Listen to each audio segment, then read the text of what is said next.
ჩემი მოხსენების სათავეა მედიცინის ხელოვნების ზუსტამერობინალე საბჭოთა კავშირის პავილიონი და სერბო-ხორვატია. მე-20 საუკუნის ხანგრძლივ ხელოვნებაში სერბო-ხორვატიის როლიდან და მისი შემოქმედების მნიშვნელობიდან გამომდინარე, განსაკუთრებულად საინტერესო ხდება მისი ხელოვნების თანადროული საერთაშორისო მხატვრული პროცესების პარალელური გააზრება, მსოფლიო ხელოვნების კონტექსტში გახსნა. გიორგი ჭრიმაშვილის სახელობის ქართული ხელოვნების ისტორიისა და დეპარტამენტის ეროვნულ ცენტრში დაცულია სერბო-ხორვატიის პირადი არქივი, რომლის შესწავლისასაც აღნიშნავს ეს უნიკალური მასალა მკაფიოდ აღწერს მხატვრის ცხოვრებას, როგორც საზოგადოებრივ საქმიანობას და ყოველდღიურობას, ისე მისი შემოქმედების მხატვრული აზროვნების პროცესს. ჩვენ ყურადღება ამიტომაც შეჩერდა მხატვრის მიერ იტალიაში მოგზაურობასთან დაკავშირებულ არქივში აღმოჩენილ აკადემიურ მასალას, რომელიც ძალიან მნიშვნელოვან პოლიტიკურ მოვლენას საბჭოთა კავშირის ვენეციის ხელოვნების 21 ბინარის მონაწილეობას უკავშირდება, სადაც სერბო-ხორვატი დელეგაციის წევრი და ერთ-ერთი მონაწილე. 1950-იანი წლები მეორე მსოფლიო ომის შემდგომ გლობალური კულტურული პროცესების აღდგენისა და ერთგვარი ტრანსფორმაციის პერიოდი. 1958 წლიდან, როდესაც ომის შემდგომ ვენეციის ბინარის საგანმანათლებლო ტრადიცია აღდგა, საბჭოთა კავშირმა არაერთხელ მიიღო მოწვევა ორგანიზატორებისაგან, თუმცა ტოტალიტარული სახელმწიფოს საერთაშორისო სახელმწიფო სცენაზე გამოჩენისაგან თავს იკავებდა. ფრანგულენოვან მარილენა ალბერტმა, რომელიც დიდი ხანია იკვლევს საერთაშორისო სახელმწიფო პლატფორმის ისტორიას, ვენეციის ბიენალის საარქივო მასალებში აღმოაჩინა ბიენალის ორგანიზატორების მრავალწლიანი მცდელობები, დიდი თხოვნითა და დიპლომატიურად გამოჩენილი მიწვევის წერილები და იქ საბჭოთა კავშირის საპასუხო გზავნილი უარი ყოველგვარი ახდისა და მიზეზის გარეშე. რეალურად 1950 წლიდან მუდმივად მისდიოდათ მოწვევა ორგანიზატორებისაგან ვენეციის ბიენალის და არა მარტო აქში მთელი დიპლომატიური კორპუსი იყო ჩართული, თუმცა როგორც ამბობდა საბჭოთა კავშირი მონაწილეობის მიღებაზე. თუმცა 1956 წელს ეს პერმანენტული უარი თანამშრომლობის სრულითა და თანხმობით იწვია. მისი სავარაუდო მიზეზიც რასაკვირველია პოლიტიკურ პროცესებში უნდა ვეცდოთ. 1950-იანი წლები რთულ და დაძაბულ პოლიტიკურ კულტურულ ძვრებს ემთხვევა საბჭოთა კავშირში. ხრუშჩოვის დაპყრობის დაეწოდებული პოსტტოტალიტარული ლიბერალიზაციის ხანის დასაწყისმა დიდი გავლენა იქონია შემოქმედების პროცესებზე. შემთხვევით არ უნდა იყოს იცით, რომ 1956 წლის თებერვალში ნიკიტა ხრუშჩოვის მიერ ინიცირებული სტალინის გუნდის დაგმობასა და დესტალინიზაციის პროცესის დაწყებას ემთხვევა საბჭოთა კავშირის ვენეციის ხელოვნების 21 ბიენალეზე გასვლა და საერთაშორისო კულტურული ურთიერთობებით დაინტერესება. რა თქმა უნდა, აღნიშნულ სახელოვნებო პლატფორმაზე საბჭოთა კავშირის წარდგენა მისი პოლიტიკური სტრატეგიის ნაწილად უნდა მიიჩნიოთ, რომელიც გლობალურ ასპარეზზე ტოტალიტარული სახელმწიფოს კულტურული და პოლიტიკური ამბიციების დემონსტრირებასა და დამტკიცებას ემსახურებოდა. ამგვარად 1951 წელს 20 წლიანი პაუზის შემდეგ ცივი ომის ხანაში საბჭოთა კავშირი პირველად გაიძრა რკინის ფარდის მიღმა და მონაწილეობა მცირე საერთაშორისო სახელმწიფო კამპანიებზე.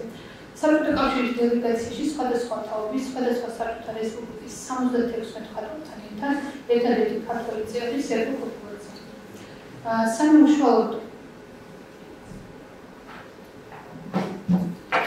სამუშაოდ ვენეციის 21 ბიენალის ტენდენციებსა და საერთო ხასიათს განვიხილავდით, ცენტრს ჩავთვალეთ თვალი გაგრძელებინა იტალიური ადგილობრივი პოლიტიკური პრესისთვის, რომლის აქტიურად აშუქებდა საბჭოთა კავშირის დელეგაციის 1951 წლის ვიზიტს, თავისი ტურისტული მარშრუტების დეტალებითა და ნიუანსებით. სტატიაში ჩანს, რომ იტალიელ კორესპონდენტებს ხელფასებიდან არებადებად საბჭოთა მოქალაქეების ემოციები, გაკვრება სხვადასხვა ეროვნების ხალხთა სისწრებითა თუ ენათა მრავალფეროვნებით, იტალიის რომელსაც მოდით. იქვე აღნიშნავენ ყველა საბჭოთა ვიზიტორისათვის სახასიათო მუქების სამოსდაობით ყველა აქტიობის ჯგუფის ლიდერთან აუცილებლად შეთანხმების და ნებართვის საქმის სამყარო. ერთ-ერთი კორესპონდენტი იმასაც კი წერს, რომ უთხრა ჯგუფის ხელმძღვანელმა უარი ერთი საბჭოთა მხატვარს აპერატივის დასავლეთ გასვლაზე, ან როგორ ჩაახატა ერთ-ერთმა მხატვარმა ვესპას მჩდარი ამბის შაუში გამოწყობილი გოგონა ტილონიში ნახდებოდი და გოგონა. თუმცა იქ აღნიშნული როგორ იგდებოდა საბჭოების ასეთი თემატიკის ჩანახატების ჩვენება იტალიელი კორესპონდენტებისათვის. ეს შეზღუდულობა იმდენად აშკარა იყო პრესის წარმომადგენლებისათვის, რომ სათაური გამოვიტანა ჟურნალმა და ეს აღმოჩნდა დაუთო ფრაზა. მეტი თავდაჯერებულობა ბატონყო. ტექსტში კორესპონდენტის შემდეგი ვიზიტისას საკუთარ ტურისტებს მეტ გამბედაუწეს შიშის გარეშე მოგზაურობას უსურვებს. უნდა აღინიშნოს, რომ ის გაზეთები სერბო-ხობლოვის მიერ იტალიიდან ჩამოტანილი და მისავე არქივში ინახება. 1951 წლის იტალიური პრესასთან გაცნობა და ასეთი დეტალების აღმოჩენა ძალიან კარგად აჩვენებს უკვე კარგად ნაცნობ და გარკვეულ საბჭოთა კავშირის და დასავლეთის სულ გახდეჭილობას, უნდობლობას, ერთმანეთისადმი დამოკიდებულებას, საბჭოთა მოქალაქისათვის სრულიად სხვა სამყაროში მოხვედრის სურათს. ეს ყოველივე კიდევ უფრო გვახვედრებს თუ რამხელა მოვლენა შეიძლებოდა ყოფილიყო ვენეციის 20-მე ბიენალე და კინგს პარკის მიღმა გასვლა საბჭოთა მხატვრისათვის. მოხდა დადასტურებს სერბო-ხობლოვის პირადი არქივი იტალიური მოგზაურობის ჩანაწერებით, ბიუროკრატიული ნაწილი თუ ფოტოებით. ვენეციის 22 სახელმწიფო ბიენალე და საბჭოთა კავშირის პავილიონის ფოტოებზე შეხედვისთანავე თვალშისაცემია საბჭოთა ხელოვნების ოფიციალური სტილის, სოციალისტური რეალობის ძალიან მძლავრი რეპრეზენტაცია. მთავარი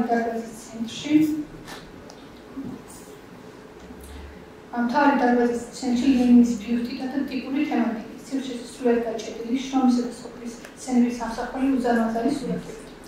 საბჭოთა ხელოვნების ოფიციალური გერმან ნედოშვილი, რომელიც საბჭოთა კავშირის პავილიონზე პასუხისმგებელ პირს წარმოადგენდა, ბიენალის კატალოგის წინასწარმეტყველებაში აღნიშნავს, რომ მათი მიზანი იყო, საბჭოთა კავშირის მიზანი იყო 1934 წელს ბიენალეზე უკანასკნელად გამოჩენის შემდეგ საბჭოთა კავშირის ხელახალი წარდგენა და მისი ბოლო 20 წლის სახელმწიფო პროცესების ჩვენება. რაც მხატვრობის ქანდაკებისა და გრაფიკის მიხედვით დაალდა და სხვადასხვა თავის მხატვრებში გაიშალა. წარადგინეს საბჭოთა 71 საბჭოთა მხატვარი და 160 ნამუშევარი. ამ ტექსტში თვალნათლივ ჩანს, რომ არ არსებობს არანაირი კონკრეტული ხედვა, რაც ამ ხელოვნებას აერთიანებს. მხატვართა მიმოხილვა ძალიან ზედაპირული და მშრალია. საბჭოთა ხელოვნებაცემი, როგორც ჩანს, პროგნოზირებდა საბჭოთა პავილიონისა და სხვა ექსპედიციების მკვეთრ კონტაქტს და დასკვნის სახით წერს. საბჭოთა კავშირის მხატვრების მისწრაფება სულაც არ არის, რომ მათი ნამუშევრები მხოლოდ რეალურ ცხოვრებას ასახავს.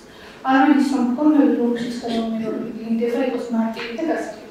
ჩვენმა კულტურამ უკვე კარგახანია გადალახა აბსტრაქციონიზმი და სხვა მოდერნისტული ტენდენციები. ჩვენ სახელმწიფო სამყაროში ფართოდ არის გავრცელებული მოსაზრება, რომ უკიდურესი სუბიექტივიზმი მისდევს ადამიანს ერთგვარი დისტანცირებისკენ, რეალური ცხოვრებისაგან შორს ყოფნისკენ, ართმევს მხატვარს იმის დანახვის შესაძლებლობას და თქმასწრებას, რომ მისი ნამუშევრები ხალხს სჭირდება, რომ შეუძლებელი სულიერი საწყო. ჩვენი საზოგადოების ცხოვრებასთან კავშირის განმტკიცების მიზნით საბჭოთა ხელოვნების მიუბრუნდა და დღესაც მიმართავენ წარსულის დიდ რეალისტურ ტრადიციებს. ამ ტრადიციების გაგმობით ისინი ეძებენ თავიანთი ხელოვნების ახალ გაზრდილებას, ეძებენ რეალიზმის ახალ ფორმებს. თუმცა ექსპოზიცია სულაც სპას ამტკიცებს, ის თითქოს დროშია გაგმებული, მოძველებულია და ახალი ფერის ნაკლებად ჩანს.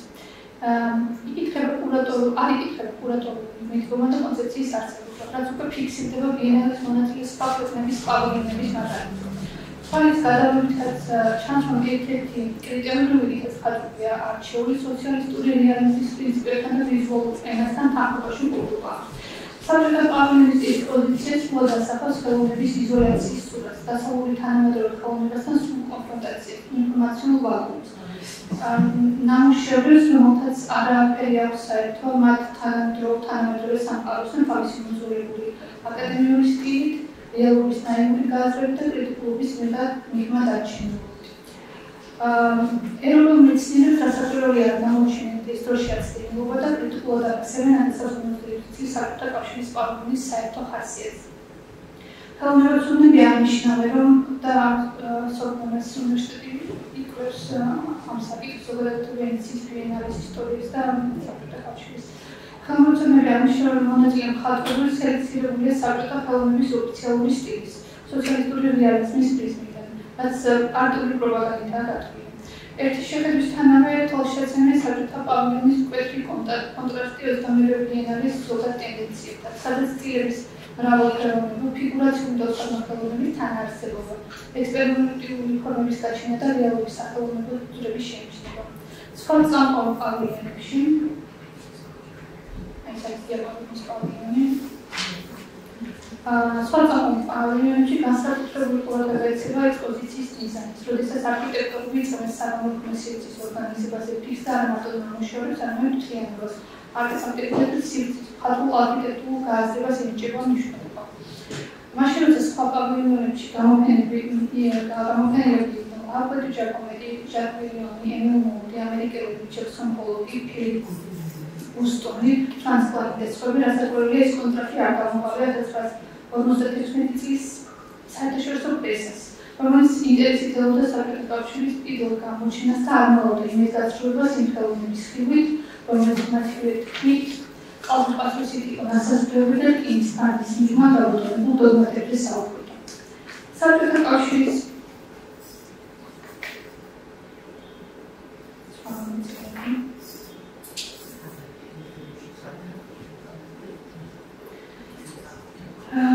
საბჭოთა კავშირის პავილიონის გრაფიკის სექციაში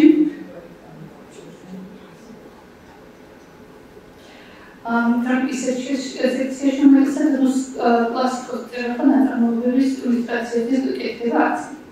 ფერწერისა და ქანდაკებისგან განსხვავებით შეიძლება ითქვას, რომ გრაფიკამ შეძლო სოციალისტური რეალიზმის სწორხაზოვნების და ყალბის დაჭარბების მეტნაკლებად გვერდით ავლა, რაც პირველ რიგში ალბათ იმით განისაზღვრება სოციალიზმის ძირეული თემატიკის მოზრდილი-ეთებისა და საბჭოთა ადამიანების ყოველდღიურობის სასახვა არ იყო დამოწმებული. სერგო ქობულაძე ვენეციის ბიენალეზე საბჭოთა კავშირის პავილიონში შოთა რუსთაველის პოემის ბებესკოთის ილუსტრაციის წარდგა. მიუხედავად დასავლური საზოგადოების კრიტიკული განწყობისა, სერგო ქობულაძის მიერ წარდგენილი ნამუშევარი, რომელიც არ აკასრებოდა იდეალიზებულ საკუთარ ცხოვრებაზე და არც დასავლური სახელმწიფო პროცესებისგან იყო იზოლირებული, ყურადღების ცენტრში ხვდება. იტალიური სახელმწიფო ჟურნალის სელი არტე, პატრიოტთა შორის ახვედრებს და ჯორჯო დე ტილეტოს ნამუშევრის გვერდით აკეთებს. სწორედ ამ დატვირთული პოლიტიკური კონტექსტისა და რთული კულტურული მოვლენების გათვალისწინებით, განსაკუთრებით საინტერესოა საბჭოთა კავშირიდან პირველად გასული ხელოვანის შთაბეჭდილებები, განსწრები და ინტერესები, რომელსაც მხატვარი არჩეულდა დაფიქსირებული ფოტოკადრები, ჩანაწერები და ჩანახატები ასახავს. ეს არის ვენეციის, ფლორენციის, მილანის და რომის ფოტოხედები. მონდორიოლის სულური დარგის სკულპტურა თუ რაფაელისა და ლეონარდო და ვინჩის საფლავისთვის ჩანახატები. განსაკუთრებით უნდა გავუსვათ ხაზი სერგო ქობულაძის პირად ბიბლიოთეკას, სადაც ამოგზაურებდნენ ჩამოტანილი ვენეციის ბიენალეს 21-ვე ბიენალის შესახებ არსებული კატალოგები ინახება ქობულაძის შოური ჩანიშვნებით, მინაწერებითა და ხაზგასმებით. თითოეული იტალიასთან დაკავშირებული ფუნქციური ჩანაწერი მიიჩნევა კატალოგით ფოტო, არქივის შესწავლისას აჩვენებს, რომ საქმებას მხატვარ მკვლევარის ფერმით, რომელიც სერიოზულად აგრძელება გარესამყაროს. აქვს სიახლის შეცვლის ძლიერი სული და რა თქმა უნდა ამ არქივში ყველაზე კარგად იხსნება, რომ სერგო ქობულაძის იტალიური კულტურა განსაკუთრებულია. ის სიღრმისეულად იცნობს იტალიურ რენესანსს და საზრდოობს მისით, რაც ესახება კიდეც მის შემოქმედებაში აზროვნების სტილში. არქივში დაცულ სერგო ქობულაძის იტალიაში მოგზაურობის პირად ჩანაწერებში ინახება ელოდება მხატვარი შეერთებებთან შეხვედრას, მას თითოეული დღისება წინასწარ დეტალურად აქვს გათვლილი. ჩანაწერებში ასევე ყურადღებას იპყრობს ხატვის გაუცება იტალიური ცხოვრების ყოველდღიური ყოფის და პატარა იტალიის ცხოვრების წესთან დაწყებული ჩაცმის სტილის არაკმაყოფილების გათვალების დიზაინის დასრულებული. ხელოვანის ფოტოობიექტივიდან დანახული რომი